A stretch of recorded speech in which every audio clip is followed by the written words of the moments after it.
atas tiap-tiap mukallaf mengetahuikan segala yang wajib pada akal, pada hak Tuhan kita Jalla wa Azza, dan barang yang mustahil atasnya Ta'ala, dan barang yang harus baginya Allah Ta'ala. Tengah-tengah tengah. Baik, kata Tuan Musannif rahimahullahu ta'ala, maka hendak dinyatakan oleh musannif ni bahawa mengenal Allah Ta'ala itu adalah hukumnya wajib pada syarak. Mengenal Allah Ta'ala itu adalah hukumnya wajib pada syarak. Apa makna wajib pada syarak? Buat dapat pahala, tinggal berdosa. Itu makna wajib pada syarak. Maka barang yang wajib pada syarak ni, ada yang wajib yang ditaklifkan atas tiap-tiap mukallaf. Nah, iaitu nama dia wajib aini. Ada yang diwajibkan atas sebahagian mukallaf, itu namanya wajib kifayah. Jadi yang wajib aini ni dengan makna wajib atas tiap-tiap mukallaf, makna dia wajib oleh syarak atas tiap-tiap orang. Tiap-tiap orang. Orang mana? Orang yang aqil lagi baligh. Syarak menghukumkan wajib atas tiap-tiap orang yang aqil lagi baligh. Yang ada akal. Aqil ni yang ada akal, yang sempurna akal, yang berfikiran dengan fikiran yang sempurna. Maka bila sebut aqil, terkeluarlah orang gila, terkeluarlah orang yang tak sempurna akal dia, orang cacat akalnya, itu terkeluar semua. Maka orang yang ada akal, yang sempurna akal ini adalah diwajibkan oleh syarak. Wajibkan oleh syarak. Atas tiap-tiap mukallaf ini mengetahuikan. Syarak mewajibkan orang yang aqil lagi baligh ini wajib tahu. Makna dia dalam masalah mengenal Allah Ta'ala ni, hukumnya wajib pada syarak atas tiap-tiap mukallaf. Kerana syarak mewajibkan atas tiap-tiap mukallaf mengetahuikan segala yang wajib pada akal, iaitu segala yang wajib pada akal ini wajib diketahuikan oleh tiap-tiap mukallaf akan hukum-hukum bagi segala perkara yang wajib pada kenampakan akal, yang wajib pada suluhan akal. Segala perkara yang wajib pada suluhan akal ni, yang pada kenampakan akal nak kata tak dok tak boleh, nak kata dok tak boleh, melainkan akal kata sungguh, mesti, wajib, akal kata. Barang yang pada kenampakan akal.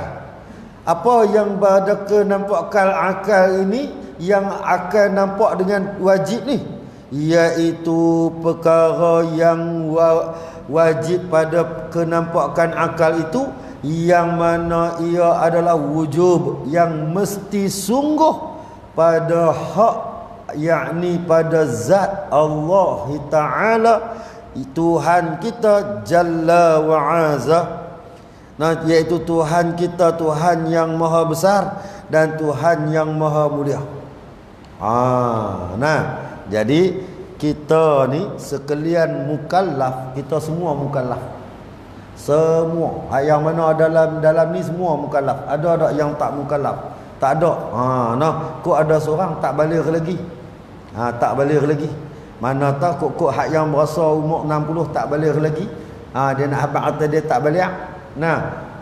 Kod 60 dia kata tak balik lagi. Nah dak. Nah balik 15 tahun balik dah. Yang penting sekali ada akal, sempurna akal dan baligh. Nah, maka orang-orang yang ada akal, sempurna akal ni dikerasi, ditekan oleh syarak dengan hukum wajib. Apa yang syarak mewajibkan atas kita? Mengetahuikan akan perkara yang wajib pada akal, iaitu perkara yang akal nak tolak tak boleh. Perkara yang wajib pada akal ni ma la yutasawwaru fil aqli wujuduhu adamuhu, barang yang tidak dapat ditasawurkan oleh akal akan tak daknya. Akal nak kata tak dak tak boleh. Pasal apa? Pasal sungguh ada sungguh ni. Akal nak kata tak dak tak boleh. Pasal sungguh. Pasal akal nak kata dak pun tak boleh. Pasal dia sungguh. Maka bila akal nak kata tak dak tak boleh oleh perkara yang wajib pada akal ni, maka nampak pada suluhan akal kita dengan wujub, dengan mesti sungguh.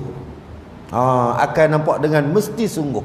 Jadi kita tahu segala hukum-hukum sifat ini dan kita mengaku dengan mesti sungguh segala perkara yang wajib pada akal, iaitu perkara yang wajib pada akal ini ialah perkara yang pada hak, yakni pada zat Tuhan kita Jalla wa Azza. Yang ni musannif mensyarahkan, terjemahkan. Musannif syarah terjemahkan daripada matan Ummul Barahin. Matan Ummul Barahin kata Imam Sanusi rahimahullahu taala, wa yajibu ala kulli mukallafin syar'an.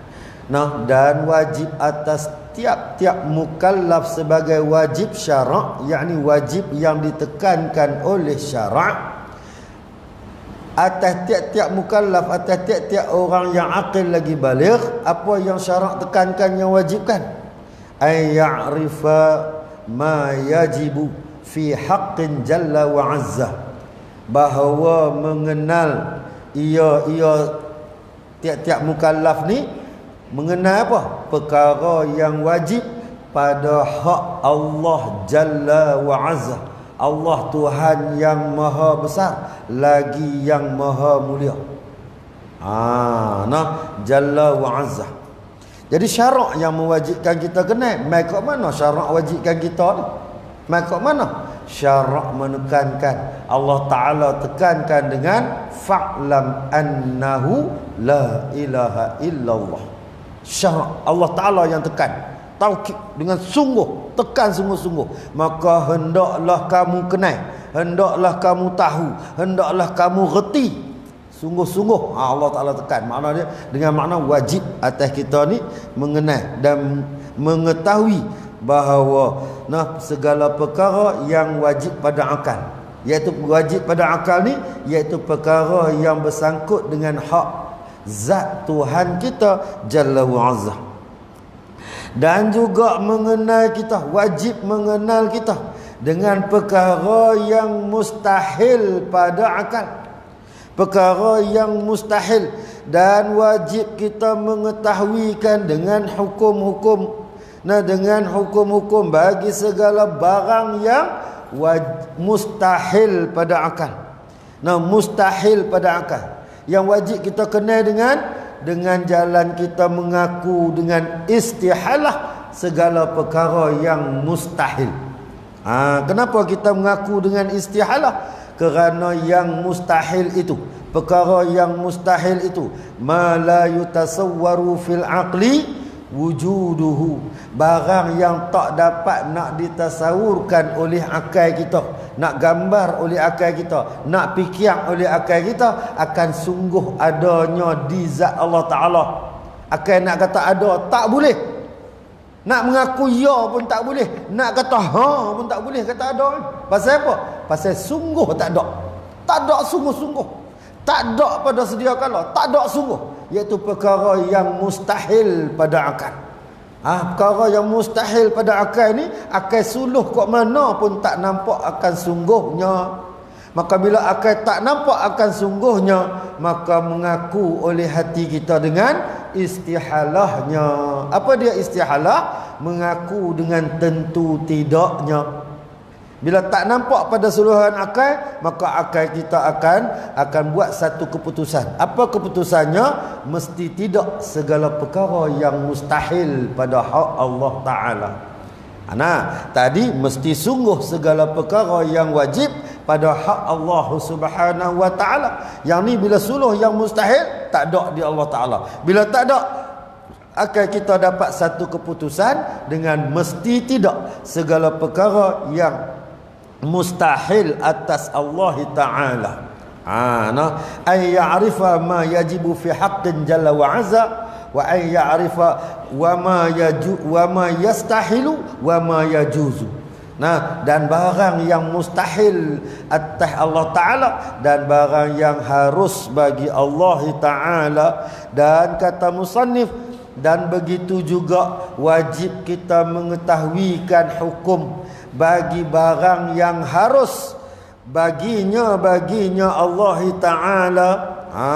Begitu juga wajib kita ketahui barang yang harus bagi Allah Ta'ala, iaitu kita ketahui barang yang harus bagi Allah Ta'ala ni dengan satu keputusan akal. Kita dapati bahawa harus bagi segala perkara yang harus bagi Allah Ta'ala.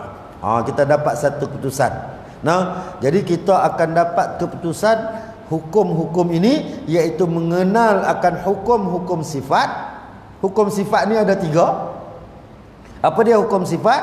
Wajib, mustahil, harus. Disuruh kita kenal. Syarak suruh kita kenal hukum sifat ni. Sebab apa? Sebab syarak tuntut kita kenal akan Allah Ta'ala dan tuntut kita i'tiqad dalam hati.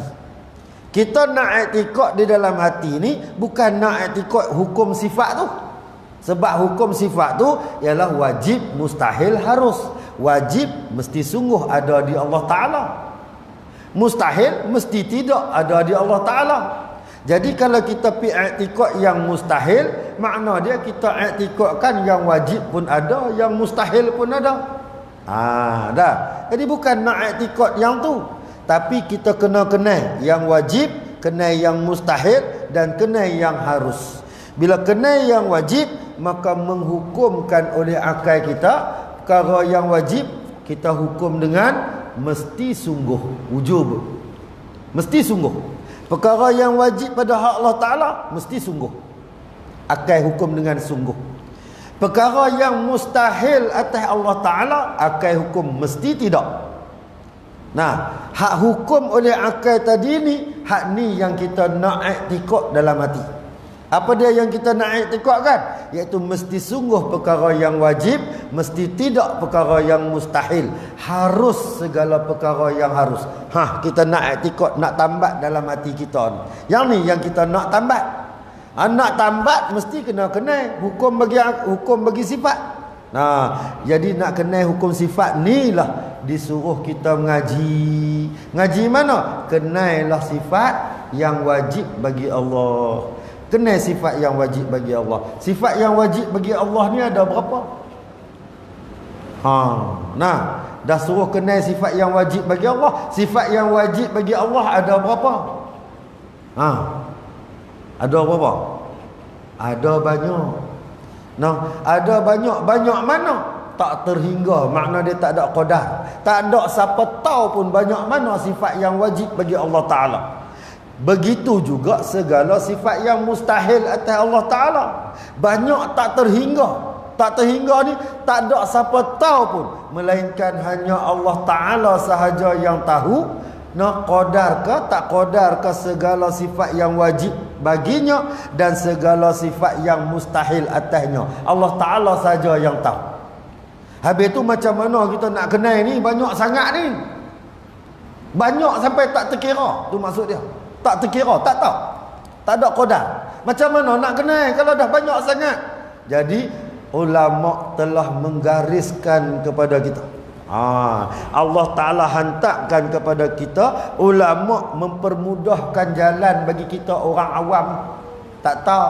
Bukan senang nak pergi korek mik dalam Quran nak keluar mai, tak erti. Tak erti. Nah, Nabi tak ada dah, jauh dah. Sahabat tak ada dah, jauh sangat dah. Tabi'in pun tak ada dah, jauh dah.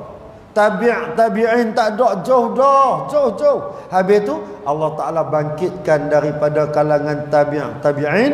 Nah, bangkit daripada kalangan tu, wa keluarkan dengan perkara yang Allah Taala sebut dalam Al-Quran, yang menunjukkan akan sebahagian daripada sifat yang wajib bagi Allah Ta'ala, yang jadi wajib atas kita kenal. Sebahagian daripada dia ulama buat keluar daripada Quran, yang mana sifat ni jadi wajib atas kita untuk kita kenal. Nah, jadi kita pun tak kalut lah, tak teruk lah pergi korek dalam Quran. Nah, dah lah baca Quran setahun sekali ya, bulan puasa tu pun minggu pertama.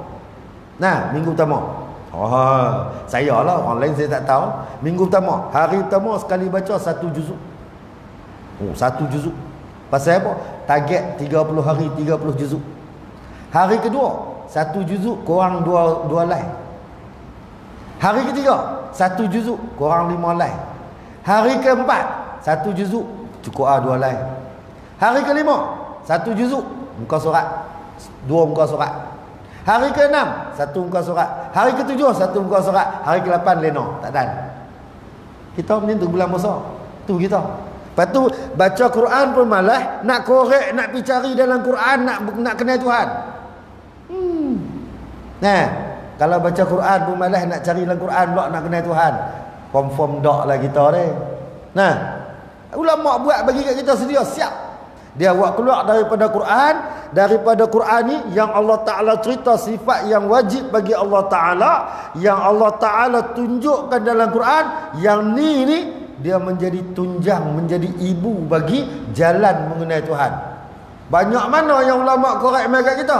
Kata Abu Hasan Asy'ari, 13 sifat wajib kita kenal secara tafsir. Kata Abu Mansur Maturidi, 20 sifat wajib kita kenal secara tafsir. Tak perlu kita kenal kesemuanya. Kenal yang 13 ni memadai dah dengan makna kita kenal sifat Allah. Kenal yang 20 ni memadai dah dengan makna kita kenal akan Allah Ta'ala. Mudah lah nah. Kita cuma mengaji ikut kitab kan. Tu pun orang tak mau mengaji. Tak mau mengaji ni dekat tak mau mengaji. Pasal apa? Pasal dia berasa mengaji payah. Bila mengaji nak kenal Tuhan payah. Dia kata kenal Tuhan jadi payah. Tak payah. Kita nak kenal Tuhan, kenal atas jalan nafi isbat ialah perkara bangsa i'tiqad. Yang ni fardu ain. Susah senang tetap kena. Dia fardu ain. Atas jalan i'tiqad ni fardu ain. Susah ke senang ke tetap kena mengaji. Wajib kena mengaji. Dia fardu ain atas jalan i'tiqad. Nak kenal Tuhan, kita nak kenal beza Tuhan dengan makhluk. Payah apa? Bukannya payah pun. Jadi nak kenal Tuhan ni nak membezakan. Sebab tu dia ada nafi isbat. Nak membezakan. Kenal Tuhan. Tuhan bukan makhluk. Makhluk bukan Tuhan. Jadi nak kenal yang ni je. Jadi tak payah pun. Maka padan dah kita mengaji 20 sifat supaya dapat kita kenal akan sifat yang wajib bagi Allah Ta'ala, dan kita kenal sifat yang mustahil atas Allah Ta'ala, yang kita akan iktikadkan, kita tambah dengan mesti sungguh yang wajib, mesti tidak yang mustahil, harus perkara yang harus. Tu je nak tambah bodoh dalam hati kita. Macam mana? Ulama atok susun buat mai kat kita siap bagi contoh lagi, siap bagi dalil lagi. Tak gaduh cari dah. Nah, daripada dalil ni belajar kita untuk mendatangkan dalil sendiri. Mudah bagi kita. Ini yang ulama tinggal bagi kita. Tapi hari ni orang pakat tak mau mengaji. Tak mau mengaji sifat 20. Ni masjid ni pun pelan mesra dengan Wahabi. Mesra Wahabi. Kata tak nak kira buat mesra Wahabi. Jemput Wahabi mai, esok kita akan berasa kemesraan Wahabi makin malak. Saya tak boleh, saya tak suka. Kita bukan tak boleh terima. Kita boleh terima kalau mereka menerima kita, tapi mereka tak terima kita. Sedangkan mereka adalah kelompok baru. Tak terima kita. Kita pergi mesra dengan mereka. Kita suka ceramah ngaji tak mau. Nak panggil orang main ceramah abang sedap kan. Hak yang main ceramah kita tak kenal, Wahabi pun kita tak kenal, siapa pun kita tak kenal. Berapanya rugi kita. Rugi. Kita sedap, habuan telinga sedap. Tambah pula boleh duk kata ke orang, tambah pula duk boleh buat main hukum. Nah, kita kena fikir ni benda ni. Ni benda mengaji yang ni yang Wahabi tolak ni. Ni Wahabi tolak mengaji sifat 20. Kita buat main Wahabi hak tolak mengaji. Nah, cerdik ya kita? Tak cerdik. Kita sedang berusaha untuk memecahkan. Esok akan jadi pecah. Wahabi masuk pecah. Hanu. Nah, oh ni tak boleh, ni bid'ah. Ni wirid lepas sembahyang ni bid'ah ni, tak boleh buat. Nabi tak buat. Pakat tinggal sikit leh noh. Pakat jadi beruk belakang. Bagi salam sapu bungkuk, bagi salam sapu bungkuk. Nah, jaga. Nah, jangan mesra dengan Wahabi ni. Jangan mesra. Nah, kita bagi ruang. Nah, kita bagi ruang untuk bertapak. Maka apabila bertapak, dia macam lumut. Dia macam lumut. Wahabi ni macam lumut. Dia tumbuh tak nampak, tapi bila dia penuh jalan tak boleh dah, licin. Habis dah tak boleh jalan. Dia tumbuh tak nampak, tapi bila dia penuh dia macam lumut, jalan tak boleh, licin. Faham? Wahabi. No, dia tumbuh atas batu setumpuk cukup setumpuk batu lain pun sangkut habis. Sebab tu kita jangan mesra dengan Wahabi. Nah, saya promosi, ada Wahabi main ceramah jangan main. Jangan penuh. Esok rosak. Kita dengar sedap, tapi rosak agama. Jaga. Nah, apa ni? Tak nak kira. Suka tak apa, tak suka sudah. Saya senang. Nah, saya senang. Suka tak apa, tak suka tak apa. Sebab Wahabi tak suka kita mengaji sifat 20. Wahabi tak suka kita mengaji sifat 20. Kita masukkan mereka sebagai tapak, esok hak ni yang akan hilang. Nah, jangan. Nah, jangan. Saya larang banyak kali ya. Tapi buat juga saya marah. Saya marah. Nah. Baik. Saya kalau ikut saya malam ni saya tengok kalau nak baca aku tu saya kalau tengok saya tak boleh. Saya tak boleh tengok. Pasal apa? Pasal kita yang memulakan, nanti kita akan merasa perit dia. Nah, merasa perit dia. Baik, kita sambung. Hak tu tinggal lah. Terpulang lah. Nah, fikir sendiri lah. Baik, kata musannif rahimahullahu ta'ala. Nah, dan demikian lagi wajib atas tiap-tiap mukallaf, dan demikian lagi wajib atasnya ni nyonya ni kembali kepada tiap-tiap mukallaf. Demikian lagi wajib pada syarak atas tiap-tiap mukallaf, maknanya serupa juga. Hukum dia wajib pada syarak juga atas tiap-tiap mukallaf, atas tiap-tiap orang yang akil lagi baligh. Apa yang diwajibkan? Oleh mengetahuikan barang yang wajib pada hak, yakni pada zat ataupun pada diri segala Rasul alaihi wassalatu wassalam. Serupa juga wajib mengetahui perkara yang wajib pada hak Rasul, dan perkara ataupun barang yang mustahil atas mereka itu Rasul alaihi wassalatu wassalam, dan juga barang yang harus bagi mereka itu Rasul alaihi wassalatu wassalam. Yang ni di dalam matan Ummul Barahin betul-betul ni, terjemah matan Ummul Barahin betul-betul. Nah, wa yajibu ala kulli mukallafin syar'an ay ya'rifa ma yajibu fi haqqin jalla wa azza wa ma yastahilu wa ma yajuzu. Wa kaza yajibu alaihi ay ya'rifa misla zalika fi haqqir Rasul alaihi wassalatu wassalam. Sama sebiji yang diterjemahkan. Nah, wa kaza yajibu, dan demikian lagi apa? Wajib juga atas tiap-tiap mukallaf sebagai wajib syarak, bahawa mengenal ia akan perkara yang wajib pada hak Rasul alaihi wassalatu wassalam, dan juga barang yang mustahil atasnya atas Rasul alaihi wassalatu wassalam, dan perkara yang harus bagi segala Rasul alaihi wassalatu wassalam. Kita mengaji ialah mengenal sifat dan mengenal Sifat itu ialah dengan makna mengenal hukum sifat. Kena ingat, kita mengenal hukum sifat. Maka sifat-sifat yang kita kenal dengan hukumnya, iaitu hukum sifat ni wajib, mustahil, harus, iaitu perkara yang bersangkut pada hak Allah Ta'ala dan perkara yang bersangkut pada hak Rasul alaihi wassalatu wassalam. Nah, perkara ni bila kita mengenal akan hukum sifat, maka akal kita akan menghukumkan dengan perkara yang wajib, kita hukum dengan wujub. Perkara yang mustahil, kita hukum dengan istihalah. Perkara yang harus, kita hukum dengan jawaz. Nah, itulah nama dia hukum akal. Wujubun wajibat, istihalatun mustahilat, jawaizun jaizat. Itu hukum akal. Nah, hukum akal yang menghukumkan akan hukum sifat. Kita hukum apa? Mesti sungguh perkara yang wajib pada hak Allah. Mesti tidak perkara yang mustahil atas Allah Ta'ala.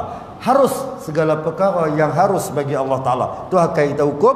Yang kita nak tambatkan di dalam hati kita, setiap daripada sifat yang wajib ni terbit dua aqaid, dua tambatan, dua simpulan. Setiap yang wajib ni terbit dua simpulan, dua simpulan, dua simpulan. Maka bila mengaji 20 sifat, kita akan dapat 40 simpulan, 40 aqaid.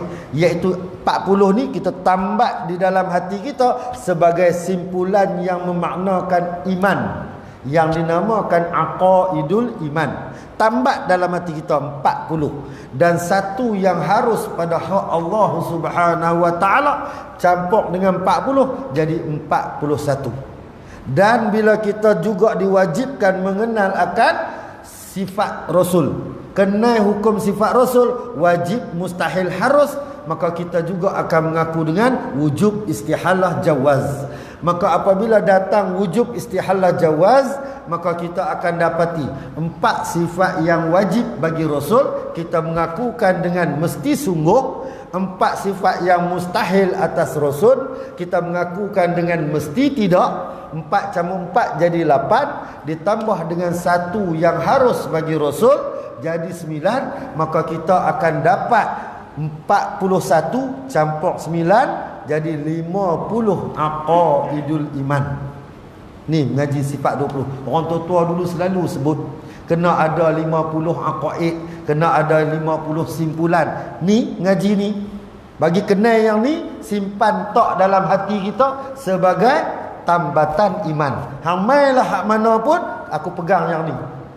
Ni makna dia tambatan ataupun ikatan ataupun simpulan yang dibangsakan kepada iman. Kalau tak ada yang ni, inilah yang dinamakan iman yang rapuh.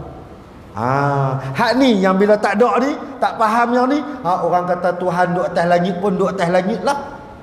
Tuhan duduk tang mana-mana pun Tuhan duduk tang mana-mana lah. Sebab kita tak memahami simpulan iman. Jadi mengaji ni dia fardu ain. Tak mengaji dosa.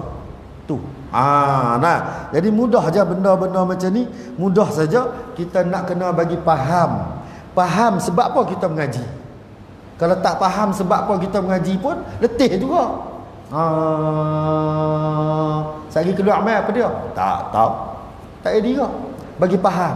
Yang nak ambil faham ni benda yang bangsa dituntut oleh syarak, yang kalau kita tak tunai dia, hukum dia berdosa. Dosa dia fasik. Sebab tinggal fardu ain, hukum dia fasik. Dosa dia besar, bukan dosa dia kecil. Nah, jadi kena mengajilah. Nah, maka kita pakat-pakat sama-sama mengaji. Kita muzakarah. Bukan saya mengajak, kita muzakarah. Muzakarah ilmu. Saya tak reti nak mengajak. Saya tolong baca, tuan-tuan tolong ambil faham. Itu je. Nah, mengajak saya tak reti. Kalau nak mengajak, kita cari tok guru. Cari tok guru. Tok guru dia mengajak. Nah, bila dia cakap, orang faham. Tok guru. Baik. Baru musannif cerita kat kita. Tadi musannif habaq kata wajib. Musannif kata dan bermula arti wajib pada syarak itu. Apa dia perkara yang kita nak bicara tadi, iaitu wajib pada syarak yang musannif kata di atas. Dan bermula arti wajib pada syarak itu ialah apa dia? Wajib pada syarak barang yang diberi pahala. barang yang diberi pahala atas mengerjakan dia barang. Makna dia siapa buat dapat pahala. Tu makna wajib pada syarak. Apa pun wajib pada syarak, makna dia siapa buat dapat pahala dan disiksakan dia. Disiksa ni dengan makna dan diberikan dosa. Jadi dosa. Catatan ni pahala. Pahala ni makna dia nikmat. Pahala makna dia nikmat. Dosa makna dia siksa. Jadi siapa yang buat pahala, nikmat dia syurga. Siapa yang buat dosa, siksa dia neraka. Tu maksud dia. Buat pahala syurga. Sebab itulah kita kata siapa buat baik dapat pahala, siapa buat pahala masuk syurga. Jadi siapa pilih yang baik masuk syurga, tu maksud dia. Siapa pilih Islam masuk syurga. Siapa pilih kafir masuk neraka. Tu maksud dia. Jadi bila Allah Ta'ala tetap wajib makna dia mau tak mau kena buat. Hak ni tekan, Allah Ta'ala paksa. Suka ke tak suka ke, Allah Ta'ala kata wajib. Bila Allah Ta'ala kata wajib, kena buat. Jadi tapi Allah Ta'ala suruh kita buat, kena buat. Tapi bila kita buat, Allah Ta'ala janji pula dengan pahala. Allah Ta'ala janji yang wajib ni siapa buat dapat pahala, makna dia dapat nikmat. Dan siapa yang meninggalkan dijanjikan dengan siksa. Iaitu yang wajib ni kata musannif, dan disiksakan atas ketiadaannya. Ketiadaan apa? Ketiadaan perbuat dia. Jadi yang kata wajib tadi ni wajib mengetahui. Maka siapa tahu dapat pahala, siapa tak tahu berdosa. Tu maksudnya. Fa'lam annahu la ilaha illallah. Wajib atas kamu ni mengetahui, mengenal Allah Ta'ala. Mengenal Allah Ta'ala. Jadi wajib tu siapa buat, yakni siapa belajar sampai reti, sampai tahu, maka dia dapat pahala. Siapa tak belajar, tak mengaji, tak reti, siapa tak berdosa. Berdosa. Jadi siapa yang mengerjakan dia dapatlah pahala. Dan disiksa atas yang meninggalkan dia. Meninggal apa? Meninggal perbuat akan barang yang wajib. Dia tak buat. Tuhan kata wajib, dia tak buat. Tuhan kata wajib, dia tak buat. Jadi kita kena ingat ni, jaga. Kita ni orang Islam, orang yang Allah Ta'ala bagi akal. Bagi akal kat kita. Allah Ta'ala perintah kita suruh semayang. Wajib tak? Wajib. Allah perintah kita suruh kenal dia. Wajib tak? Wajib. Serupa. Wajib tu serupa. Tak semayang dosa, fasik. Tak kenal Tuhan, dosa, fasik. Bahkan tak kenal Tuhan boleh bawa kepada kufur. Sebab dia berkait dengan iman. Tak semayang berkait dengan dosa pahala. Nampak? Tu bahaya dia. Tang mana bahaya dia? Tak kenal Tuhan bahaya. Tak kenal Tuhan bahaya. Kenal Tuhan alhamdulillah. Tapi tak kenal Tuhan dia bahaya. Kedua-duanya wajib. Allah Ta'ala perintah kita semayang. Siapa tak semayang berdosa. Tapi berdosa dia tak sampai kufur. Allah Ta'ala perintah kita kenal dia. Siapa tak kenal dia berdosa. Tapi berdosa tak kenal Tuhan bawa kepada kufur. Kenapa orang kafir menjadi kafir? Kenapa orang yang kafir itu dihukumkan dia kafir? Kerana dia kufur. Kenapa dia kufur? Kerana dia tak kenal Tuhan yang dia sembah. Dia tak kenal Tuhan yang dia sembah, menyebabkan dia mencipta sembahan yang lain daripada Tuhan yang sebenar. Bila cipta Tuhan yang lain daripada Tuhan yang sebenar, cipta Tuhan ni bukan tunggu buat seketui. Mencipta Tuhan ni bukan tunggu buat seketui itu Tuhan dah. Mencipta Tuhan dalam otak pun kufur. Buat gambaran Tuhan begini, Tuhan begini, Tuhan begini, kufur. Sebab dia tak kenal Tuhan. Tuhan macam mana? Tuhan duk bersilau. Cipta, dia menciptakan gambaran Tuhan. Gambaran Tuhan, mana ada gambaran? Tuhan bukan benda. Mana ada gambaran? Mana boleh cipta Tuhan duk bersila, Tuhan duk berdiri, Tuhan duk berjalan, Tuhan naik, Tuhan turun. Tak boleh buat gambaran. Tak ada gambaran. Tuhan tidak ada gambaran. Maka mencipta gambaran bagi Tuhan, sebab tu jadi kufur. Orang kafir, dia jadi kafir kerana dia mencipta gambaran Tuhan dan dia zohirkan gambaran yang dia gambarkan dalam otak dia. Tuhan begini. Dia cipta gerak jadi seketui. Ni Tuhan ciptaan dia. Dia mencipta Tuhan yang lain. Kufur. Jaga. Sebab tu kita kena jaga. Kita orang Islam ni kena jaga. Jaga apa? Jaga iman. Sebab kita tak sedar. Siapa pun tak tahu. Siapa pun tak tahu apa yang ada dalam hati kita. Tak ada siapa tahu. Bagaimana kita meyakini ada Allah Ta'ala, siapa pun tak tahu. Kita yakin Allah Ta'ala macam mana, siapa pun tak tahu. Takdir kata kita meyakini Allah Ta'ala duduk bersila macam kita. Agak-agak jadi apa?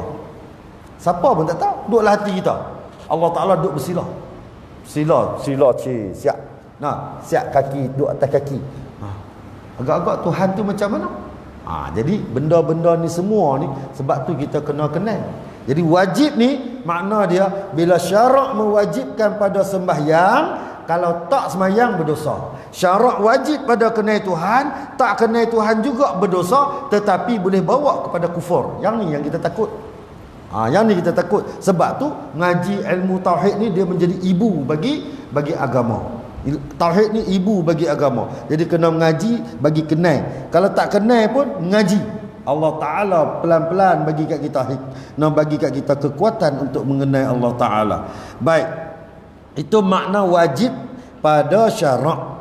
Wajib pada syarak iaitu diberi pahala bagi atas yang mengerjakan dia barang dan diberi siksa. Disiksakan atas yang meninggalkan dia barang. Seperti mana? Seperti mengetahui dengan ada Allah Ta'ala. Itu adalah wajib pada syarak. Seperti mengetahui adanya Allah Ta'ala, itu adalah wajib pada syarak yang kita dah dapat tahu dengan sebab kita mengaji. Maka kata musannif, orang yang mengetahui adanya Allah Ta'ala tu diberi pahala atas mengetahui itu, dan disiksakan atas ketiadaan mengetahui. Disiksa atas ketiadaan dengan makna dosa. Dosa dia dosa besar. Bahkan dosa besar ini kadang-kadang membawa kepada kufur. Karena apa? Kalau tak tahu, dia juga makna juga yang sama. Tak mengenal Tuhan ni dua makna. Satu, tak mengenal Tuhan dengan makna jahil. Satu, tak mengenal Tuhan dengan makna tak tahu. Allah ni tak tahu, apa pun tak tahu, Tuhan pun tak tahu. Yang ni kufur. Dua makna. Satu makna tak mengenal Tuhan dengan makna jahil. Jahil macam mana kita nak i'tikad tu jahil. Yang ni berdosa. Fasik. Tapi tak kenal kata Allah Ta'ala itulah Tuhan yang disembah. Tak kenal Allah Ta'ala ni zat yang wajibal wujud. Tak kenal kata Allah Ta'ala ini adalah Tuhan yang sebenar-benar Tuhan. Tak ada yang lain. Tak kenal langsung. Sehingga akan cipta Tuhan yang lain. Yang ni kufur. Jadi tak kenal ni, bila sebut tak kenal Tuhan, kalau disebutkan dengan tak kenal Tuhan tu kufur, tak kenal dengan makna langsung tak faham, langsung tak tahu kata Allah Ta'ala tu Tuhan. Dia cuma cakap pun kalau kita dengar depa cakap, depa sembah lagi takkan. Ini rezeki, ini hujan, ini semua harta Tuhan Allah yang bagi. Sedap lah kita dengar depa kata. Tapi i'tikad tak ada tu, tak iman. Cakap di lidah. Depa tak beriman. Jadi kita nak kena jaga kita. Baik, lagi. Dan kata musannif rahimahullahu ta'ala, dan bermula erti wajib pada akal. Membezakan wajib pada syarak dan wajib pada akal. Apa dia wajib pada akal itu? Ialah barang yang tiada tasawur pada akal, ketiadaannya ma la yutasawwaru fil aqli adamuhu. Barang yang tidak dapat ditasawur, tak dapat nak digambarkan, tak dapat nak dibayangkan, tak dapat nak diimajinasikan oleh akal, akan tak adanya. Mana dia akal nak kata tak ada, tak boleh. Pasal apa? Pasal ada sungguh. Akal nak kata tak ada, tak boleh. Nak tolak tak boleh. Macam mana akal nak kata tak ada Tuhan? Nah, sebab tu kalau akal kata tak ada Tuhan, kita ni etis ataupun komunis. Kalau akal kata tak ada Tuhan, etis atau komunis. Tidak percaya kewujudan Tuhan, kita dua tu. Etis, komunis. Kufur. Nah, etis ni orang yang langsung tak percaya ada Tuhan. Komunis ni langsung tak pakai Tuhan.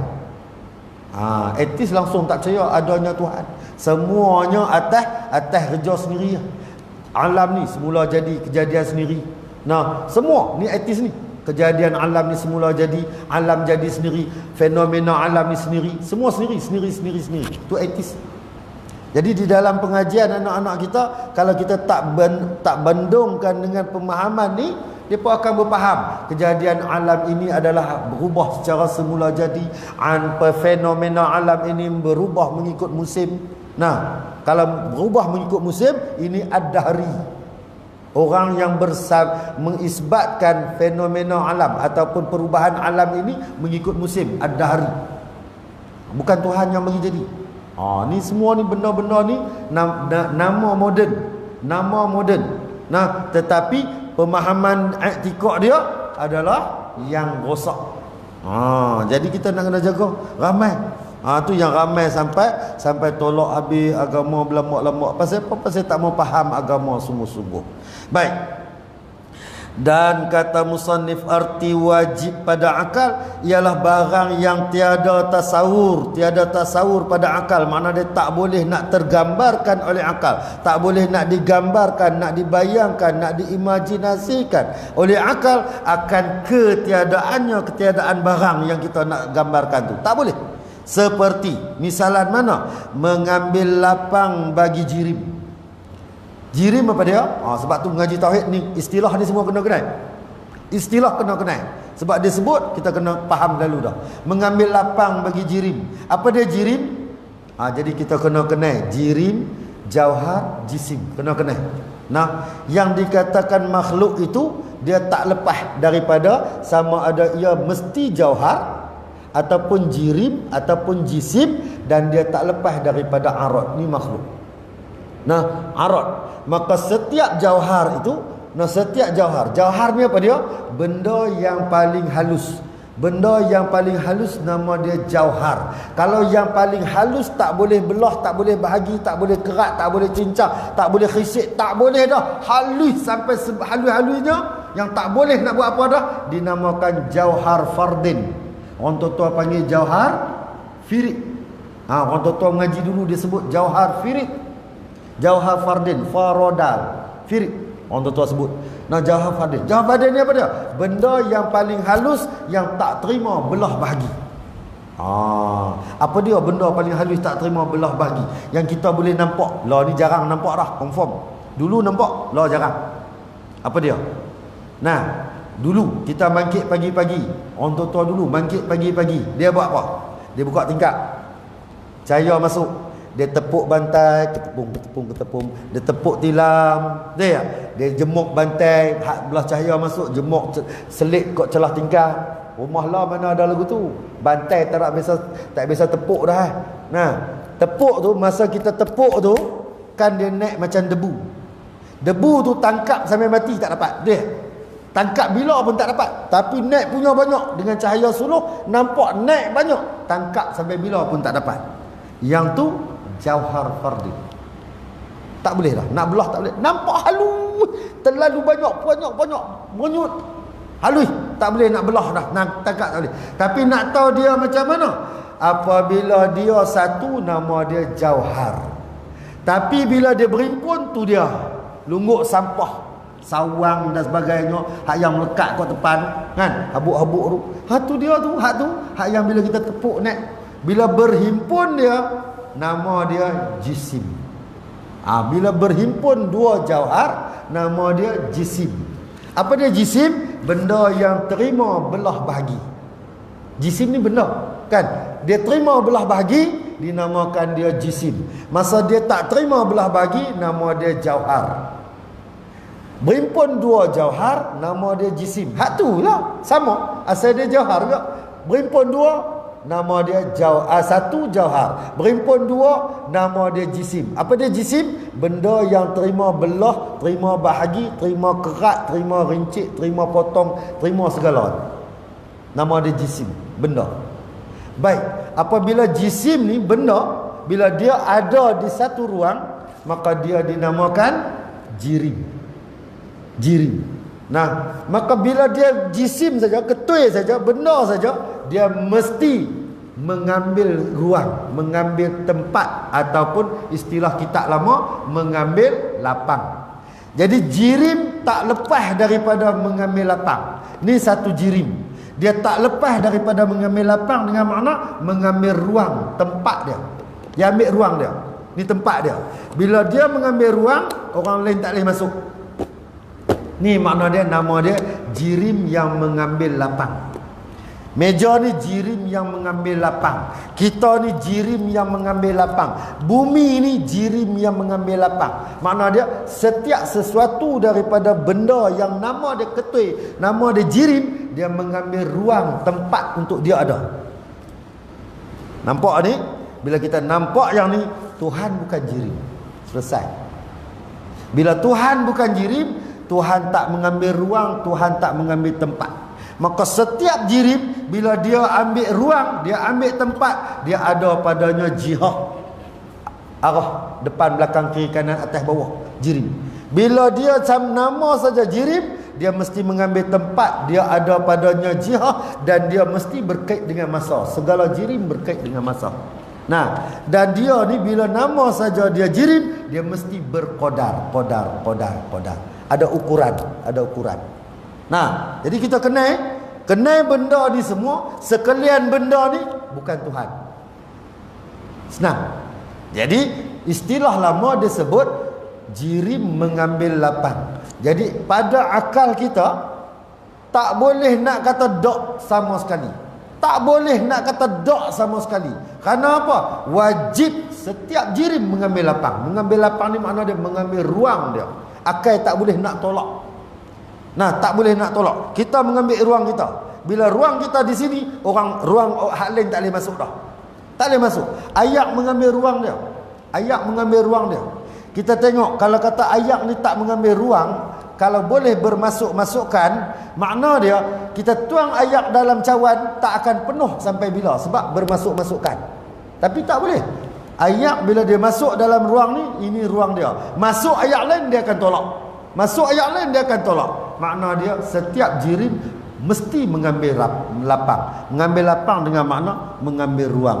Ini yang kita faham daripada makna wajib pada akal. Perkara yang wajib pada akal. Akal nak tolak tak boleh. Akal nak kata jirim tak ambil lapang, tak boleh. Jirim mesti ambil lapang. Dan lagi kata musannif rahimahullah ta'ala, dan mustahil itu, yakni mustahil pada akal. Tadi wajib pada akal.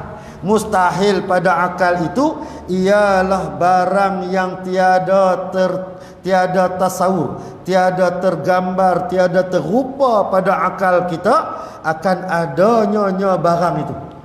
Mustahil pada akal ni ma la yutasawwaru fil aqli wujuduhu. Barang yang tak dapat kita nak gambarkan oleh akal kita akan adanya. Akal nak kata ada tak boleh. Pasal apa? Sungguh tak ada. Tak ada pada sedia kala, tak ada lagi. Tak ada langsung. Langsung tak ada. Macam mana akal nak kata ada? Akal tak boleh kata ada. Contoh dia kata musannif, misalnya seperti mana? Seperti sunyi jirim daripada gerak dan diam. Akal nak kata jirim ni tak gerak tak diam tak boleh. Ni jirim. Nah, jirim wajib dia tak boleh lepas daripada gerak dan diam. Pertama, jirim wajib mengambil tempat, mengambil ruang. Dan kedua, sifat jirim ni dia wajib, dia akan ada pada jirim ni sama ada gerak ataupun diam. Akal tak boleh nak tasawur katakan jirim ni tak gerak tak diam, tak boleh. Mesti dia berlaku salah satu. Kalau dia diam, tak gerak. Kalau dia gerak, tak diam. Akal mesti terima salah satu. Dia tak boleh kata jirim tak gerak tak diam, tak boleh. Nah, macam kita kalau tak diam, gerak. Tak gerak, diam. Jadi jirim tak boleh terima. Tak boleh terima diam dan gerak serentak sekaligus. Tak boleh terima. Diam pun diam, gerak pun gerak. Lagu mana? Tak boleh. Macam kita, berdiri pun berdiri, duduk pun duduk. Mana boleh? Tak boleh. Nah, ini mustahil pada akal. Jadi barang yang mustahil pada akal tak boleh terima. Bila akal tak boleh terima, akal nak kata sungguh tak boleh. Akal nak kata ada tak boleh. Melainkan akal nampak dengan istihalahnya. Jadi akal akan menghukumkan mesti tidak perkara yang mustahil. Akal hukum mesti tidak perkara yang mustahil. Habis di situ. Dan kata musannif rahimahullahu taala, dan jaiz itu. Jaiz ni apa dia? Perkara yang harus. Perkara yang harus pada akal. Jaiz itu perkara yang harus pada akal itu ialah barang yang sah pada akal, yakni sah ni diterima oleh akal kita. Terima apa? Adanya dan tiadanya. Akal kita sah terima ada dan tiadanya. Nah, apa dia jaiz? Jaiz ialah ma yasihu fil aqli wujuduhu wa adamuhu. Barang yang sahih boleh terima oleh akal akan adanya dan tak adanya. Nah, bila sebut harus, akal kita boleh terima. Ada pun boleh, tak ada pun boleh. Akal kita boleh terima. Diam pun boleh, gerak pun boleh, akal kita boleh terima. Nah, berdiri pun boleh, duduk pun boleh. Makna dia akal kita boleh terima. Yang akal kita tak boleh terima, nama dia mustahil. Apa dia? Berdiri, duduk dalam satu masa yang sama. Diam pun diam, gerak pun gerak. Akal tak boleh terima. Ni mustahil. Nah, tapi bila disebut jaiz, harus, maka akal kita boleh terima. Nah, terima apa? Diam pun kita boleh terima, gerak pun kita boleh terima, berdiri pun kita boleh terima, duduk pun boleh terima. Makna dia apa? Harus pada akal. Boleh berdiri, boleh duduk. Nah, boleh berdiri, boleh duduk. Terima kedua-duanya pada akal. Jadi seperti misalan mana? Misalan jaiz itu, perkara yang jaiz itu, seperti kata musannif, gerak jirim dan diamnya diam jirim harus. Jirim ni gerak pun harus, diam pun harus. Terima oleh akal kita kedua-duanya. Ada pun harus, tak ada pun harus. Nah, harus. Maka bila dia disah terima oleh akal, maka akal kita menghukumkan dengan sah, yakni terima oleh akal kita akan ada dan tiadanya. Maka akal kita hukum dengan jawaz. Nah, jawaz ni harus juga. Makna dia harus pada akal kita. Harus kita terima dengan mana? Harus terima sungguh, terima tak, terima ada, terima tak ada akan segala perkara yang harus bagi Allah Ta'ala. Akal kita terima. Harus juga. Harus segala perkara yang harus. Itu senang bahasa yang paling senang. Harus segala perkara yang harus. Nah, harus belaka. Segala perkara yang harus ni apa dia? Barang yang lain daripada Allah Ta'ala. Semua hak yang di dalam ta'alluq qudrah iradah Allah Subhanahu wa taala ialah perkara yang harus pada akal.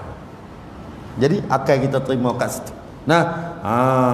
Jadi akal kita ni dia luah. Jadi sebab tu musannif menceritakan hukum pada syarak, iaitu wajib pada syarak dan wajib pada akal. Bila dicerita wajib pada akal, dekat dengan mustahil dan harus pada akal. Dan wajib pula atas tiap-tiap mukallaf sebagai wujub aini mengetahui dalil ila akhirih. Wallahu subhanahu wa ta'ala a'lam. Nak dapat makrifah yang sah di sisi Islam, di sisi agama, iaitu makrifah yang sah pada fardu ain, wajib kita sertakan dengan dalil. Kalau tak ada dalil, tak sah. Dalil tu bukti. Wallahu subhanahu wa ta'ala a'lam. Astaghfirullahalazim allazi la ilaha illa huwal hayyul qayyum allazi la yamutu abadan wa atubu ilaih.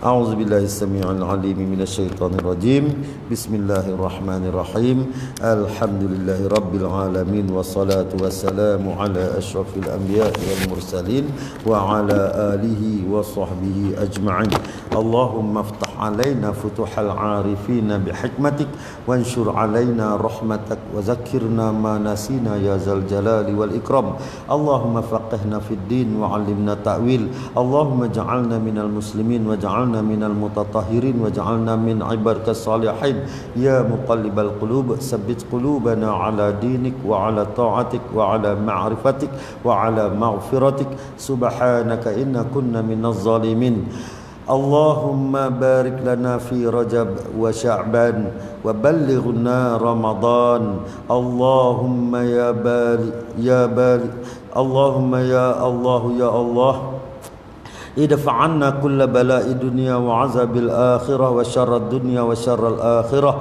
ادفع عنا كل بلاء الدنيا وعذاب الآخرة وشر الدنيا وشر الآخرة ادفع عنا كل بلاء الدنيا وعذاب الآخرة وشر الدنيا وشر الآخرة ربنا آتنا في الدنيا حسنة وفي الآخرة حسنة وقنا عذاب النار سبحانك اللهم وبحمدك أشهد أن لا إله إلا أنت ونستغفرك ونتوب إليك بسم الله الرحمن الرحيم والعصر إن الإنسان لفي خسر إلا الذين آمنوا وعملوا الصالحات وتواصوا بالحق وتواصوا بالصبر وصلى الله على سيدنا محمد النبي أمي وعلى آله وصحبه وبارك وسلم والحمد لله رب العالمين آمين يا رب العالمين تقبل الله منكم منا ومنكم تقبل يا كريم والسلام عليكم ورحمة الله وبركاته.